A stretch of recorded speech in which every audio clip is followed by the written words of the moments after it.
ಕಾಂಗ್ರೆಸ್ನಲ್ಲಿ dinner meeting, lunch meeting ಆದರೆ ಈ ಕಡೆ ಬಿಜೆಪಿ ಭಿನ್ನರ ಬಣ ಇದೆಯಲ್ಲ, ಈ ಬಣದ್ದಂತೂ ಅದರ ಒಂದು ಬಡಿದಾಟಗಳಂತೂ ಮುಗಿತಾನೇ ಇಲ್ಲ ಅಂತ ಲಕ್ಷಣ ಕೂಡ ಕಾಣಿಸ್ತಾ ಇಲ್ಲ. ಫೈರ್ ಬ್ರಾಂಡ್ ಯತ್ನಾಳ್ಗೆ ಕೆಡ್ಡ ತೋಡಬೇಕು ಅಂತ ಹೇಳಿ ವಿಜೇಂದ್ರ ಒಂದು ಕಡೆ ಮುಂದಾಗ್ತಾ ಇದ್ದಾರಾ? ಬಿಜೆಪಿ ರಾಜ್ಯಾಧ್ಯಕ್ಷ ವಿಜೇಂದ್ರಗೆ ಇದೀಗ ಅತ್ಯಾಪ್ತರ ಬಲ ಒಂದು ಕಡೆ ಸಿಗ್ತಾ ಇದೆ. ಒಂದು ಕಡೆ ಯಡಿಯೂರಪ್ಪನವರೇ ಅಖಾಡಕ್ಕೆ ಧುಮುಕಿದ್ರು, ಬೊಮ್ಮಾಯಿ ಅವ್ರನ್ನ ಮುಂದೆ ತರುವಂಥ ಒಂದು ಪ್ರಯತ್ನವನ್ನು ಮಾಡಿದ್ರು.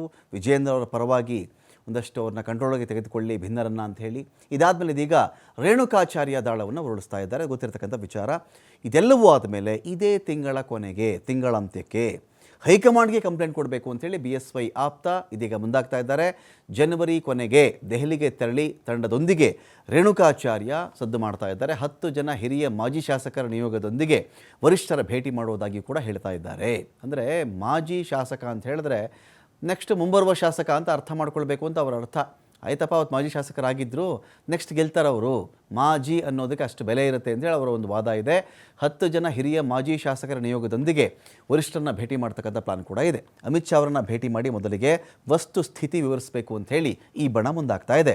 ಯತ್ನಾಳ್ ಟೀಮ್ನ ಪ್ರತ್ಯೇಕ ಪ್ರವಾಸ ಹೋರಾಟಕ್ಕೆ ಬ್ರೇಕ್ ಹಾಕಬೇಕು ಅಂತ ಮನವಿ ಕೂಡ ಇದೆ. ಈ ಭಿನ್ನ ನಡೆಯಿಂದ ಏನೆಲ್ಲ ಡ್ಯಾಮೇಜ್ ಆಗಿದೆಯೋ, ತೊಡಕಾಗಿದೆಯೋ, ಸಮಸ್ಯೆಗಳಾಗಿದೆಯೋ ಅದರ ಬಗ್ಗೆ ಕೂಡ ಇದೇ ನಿಯೋಗ BJP ಹೈಕಮಾಂಡ್ಗೆ ಎಕ್ಸ್ಪ್ಲೈನ್ ಮಾಡಲಿದೆ.